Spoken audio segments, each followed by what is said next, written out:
အားလုံးပဲမင်္ဂလာပါဒီကနေ့ရှင်းလင်းတင်ပြချက်မှာတော့တမ္မာကျမ်းစာကြီးဘယ်လိုပုံစံနဲ့ဖြစ်တည်လာတယ်လဲဆိုတဲ့အကြောင်းအရာကိုဆွေးနွေးသွားကြပါမယ်ဒေါက်တာနော်မန်ဂိုင်စလာရဲ့အမြင်တွေကိုအခြေခံပြီးကျမ်းစာနဲ့ပတ်သက်လို့နားလည်မှုလွဲနေတာတွေကိုကျွန်တော်တို့အတူတူဖြေရှင်းသွားကြမယ်တကယ်ကိုစိတ်ဝင်စားစရာကောင်းတဲ့တမိုင်းကြောင်းဒီ theory တွေကိုစနစ်တကျလေ့လာသွားကြအောင်ဒီခီးစံအတွက်အပိုင်း6ပိုင်းရှိပါတယ်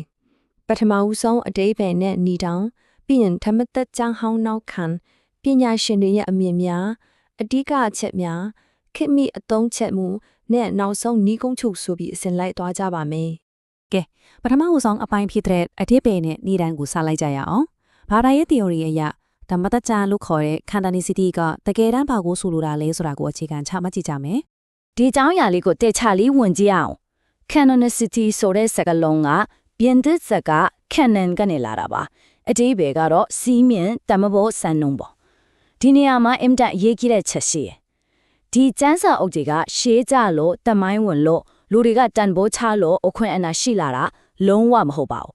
တန်ဖိုးရှိလို့ကျမ်းစာဖြစ်လာတာမဟုတ်ပဲဖျားသခင်ကတတ်မှတ်ထားတဲ့ကျမ်းစာဖြစ်လို့ကိုတန်ဖိုးရှိလာတာပါအခွင့်အဏာကိုဖျားသခင်ကပေးတယ်ဖျားသခင်ရဲ့လူတွေကအဲ့ဒါကိုရှာဖွေတွေးရှိုံတက်တက်ပါပဲဒါကြောင့်ဒီနေရာမှာအဓိကကွာခြားသွားတဲ့အမြင်နှစ်ခုကိုရှင်းချဖို့လိုလာပြီမှားယွင်းတဲ့အမြင်ကဘယ်လိုလဲဆိုတော့အသင်းတော်ဟာကျမ်းစာကိုသတ်မှတ်သူကျမ်းစာရဲ့အမိခင်ကျမ်းစာရဲ့သခင်ဖြစ်တယ်လို့ဆိုကြတယ်ဒါပေမဲ့ကျမ်းစာရဲ့အမြင်စစ်ကတော့အသင်းတော်ဟာကျမ်းစာကိုရှာဖွေတွေ့ရှိသူကျမ်းစာရဲ့သားသမီးကျမ်းစာရဲ့အစေခံတာဖြစ်ပါတယ်ရှင်းရှင်းလေးပါပဲအသင်းတော်ရဲ့အခွင့်အဏာကကျမ်းစာပေါ်မှာမူတည်တာပါကျမ်းစာကအသင်းတော်ရဲ့လက်အောက်မှာရှိတာမဟုတ်ပါဘူးအခုဒုတိယပိုင်းဖြစ်တဲ့ဓမ္မသက်ကျမ်းဟောင်းနောက်ခံသမိုင်းကိုဆက်သွားကြစို့တရားဝင်အသင်းတော်ကောင်းစီတွေမပေါ်ပေါက်ခင်အစောကြီးကတည်းကဒီကျမ်းစာအုပ်တွေကိုဘယ်လိုများအတိမပြုခဲ့ကြတယ်လဲဆိုတာကြည့်ကြရအောင်တကယ်ကိုစိတ်ဝင်စားစရာကောင်းတဲ့တမိုင်းမတန်းတစ်ခုရှိတယ်အဲ့ဒါကတော့ဓမ္မဟောင်းကျမ်းစာတွေဟာရေးပြီးတာနဲ့တပြိုင်နက်အဲ့ဒီခေတ်ကလူတွေရဲ့ချက်ချင်းလက်ခံမှုကိုရခဲ့တယ်ဆိုတဲ့အချက်ပါပဲ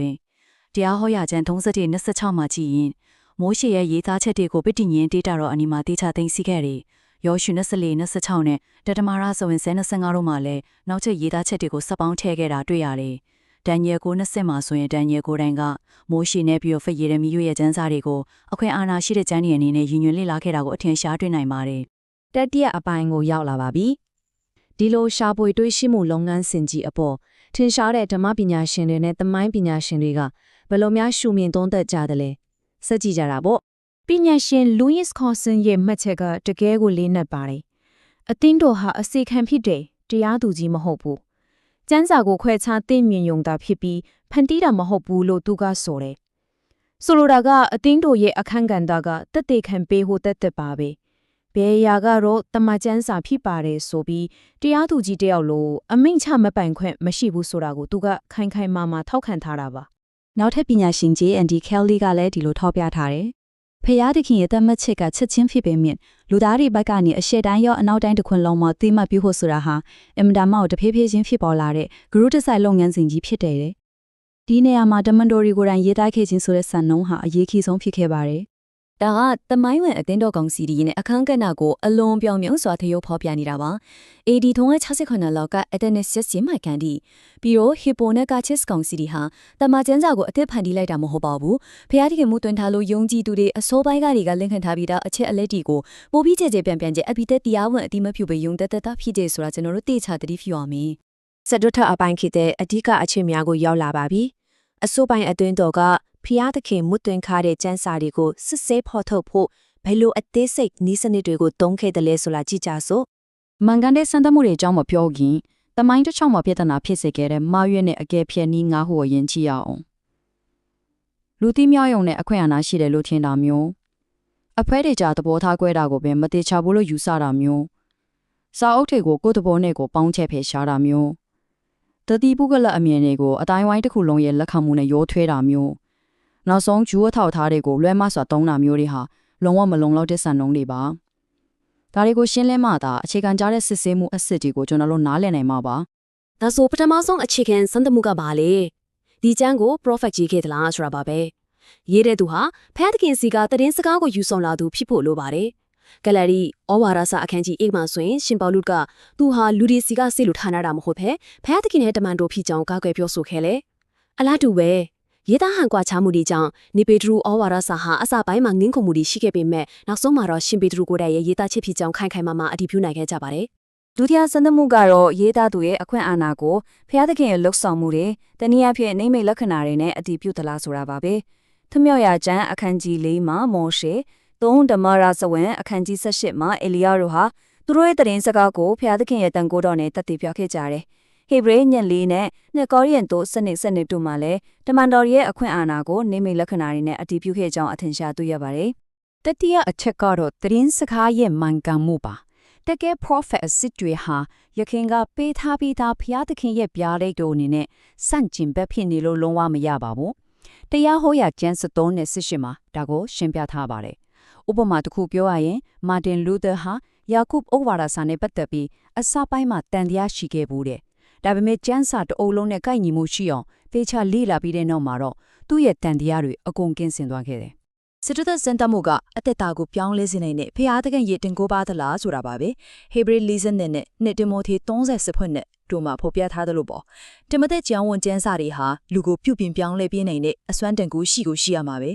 ရိုးရှင်းတဲ့ဘာသာရေးစာပေလောက်သားပြီးဒီလိုအသက်ဝင်တဲ့တင်ကိုးမပါဘူးဆိုရင်ဒါကိုခဲနဲ့လို့သတ်မှတ်လို့မရပါဘူးပင်စမနဲ့နောက်ဆုံးစံတတ်မှုကတော့ခက်ပြယုံကြည်သူတွေရဲ့ကနုလက်ခံမှုပါပဲ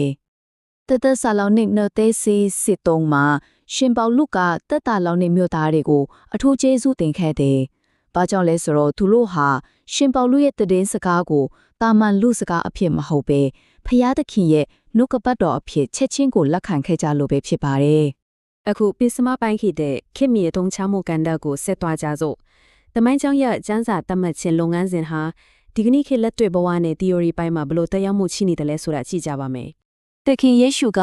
ယောဟန်10:28ခွန်မှာငါတို့ဒီငါစကားထံကိုနားထောင်ကြ၏လို့မိန့်ဆိုခဲ့ပါတယ်။ဒီကျမ်းချက်လေးဟာတန်ရှင်တော်ဝိညာဉ်တော်ရဲ့တည်တည်ခံခြင်းရဲ့တိုက်ရိုက်ကိုသက်ဆိုင်နေတာပါ။ရှင်းပြောရရင်ဝိညာဉ်တော်ကဉာဏ်မျက်စိကိုမဖွင့်ပေးတဲ့၍ဘယ်ရာကတော့ဖျားသခင်ရဲ့နှုတ်ကပတ်တော်ဖြစ်တယ်ဆိုတာကိုလူတွေအပြည့်အဝနားလည်တဲ့ဘောပေါက်နိုင်မှာမဟုတ်ပါဘူး။ဒါတော့ဒီဖြစ်စဉ်တစ်ခုလုံးကိုခြုံငုံကြည့်လိုက်ရင်အင်မတန်လှပတဲ့ပေါင်းစပ်မှုတစ်ခုတွေ့ရမယ်။တန်ရှင်တော်ဝိညာဉ်တော်ဟာကျမ်းစာသတ်မှတ်ဖို့အတွက်လျှို့ဝှက်ဆန့်ကျက်တဲ့ယူပါယုံတွေကနေစင်အမိန့်ပေးကြတာမဟုတ်ပါဘူး။ယုံကြည်ခြင်းနဲ့ထမတိထိုင်ကြတဲ့တမိုင်းဝင်လီလာစံတတ်မှုတွေပေါင်းစပ်သွားတာပါ။ဝိညာဉ်တော်ဟာဒီစနစ်ကျတဲ့စစ်ဆေးမှုလုပ်ငန်းစဉ်ကြီးတစ်ခုလုံးကိုနောက်ွယ်ရနေအန်တော်ဝယ်လမ်းပြဖို့ဆောင်ပေးကြတာဖြစ်ပါတယ်။ကဲအခုဆိုရင်နောက်ဆုံးပိုင်းဖြစ်တဲ့ညီကုန်းချုပ်ကိုရောက်လာပါပြီ။ကျွန်တော်တို့လေ့လာခဲ့တဲ့အကြောင်းအရာတစ်ခုလုံးကိုစုစည်းပြီးအနည်းချုပ်ကြည့်ကြရအောင်။ဒီဟာတွေဘယ်လိုဆင့်တီးဆုံထားလဲဆိုတာကြည့်အောင်အဓိကချက်၃ချက်ပဲရှိပါတယ်။ပထမဘုရားသခင်ကတာမှွတ်သွင်းခြင်းအပြင်ကျမ်းစာကိုသတ်မှတ်ပါတယ်။ဒုတိယ prophet တွေနဲ့တမန်တော်တွေကအဲ့ဒီနှုတ်ကပတ်တော်ကိုမှတ်တမ်းတင်ရေးသားကြတဲ့တတိယယုံကြည်သူတွေကအဲ့ဒီကျမ်းစာတွေကိုတဖြည်းဖြည်းချင်းစနစ်တကျရှာဖွေတွေ့ရှိပြီးအတိမတ်ပြုကြတဲ့မှတ်ထားမှာကသတ်မှတ်ခြင်းဟာဘုရားသခင်ရဲ့လူဖြစ်ပြီးရှာဖွေတွေ့ရှိခြင်းကတာလူသားရဲ့လုပ်ငန်းစဉ်ဖြစ်ပါတယ်။ညီကုန်းချုပ်အနေနဲ့ဒီမေခွန်းလေးကိုအားလုံးကိုစဉ်းစားကြည့်စေချင်ပါတယ်။ပမာကျမ်းစာရဲ့အခွင့်အာဏာဟာဘုရားသခင်အပေါ်မှာတာလုံးလုံးလျားလျားမူတည်နေပြီးအသင်းတော်ရဲ့အထက်မှာယက်တည်နေတဲ့ဆိုရင်ဒီလိုနဲ့နေတဲ့အမှန်တရားကြီးကယနေ့ခေတ်ကျွန်တော်တို့ကျမ်းစာကိုချင်းကပ်လေ့လာတဲ့ပုံစံပေါ်မှာဘလို့တင်ပြောင်းလဲမှုတွေဖြစ်စေတင်တယ်လေဒီချက်ကိုစဉ်းစားရင်ကျမ်းစာရဲ့ကြီးမြတ်မှုပေါ်ပုံမလေးနဲ့စွာဆင်ခြင်မိကြလိမ့်မယ်လို့ယုံကြည်ပါတယ်ဒီကနေ့ရှင်းလင်းတင်ပြချက်ကိုအတူတကွလိုက်ပါလေ့လာပေးတဲ့အတွက်အားလုံးကိုကျေးဇူးတင်ပါတယ်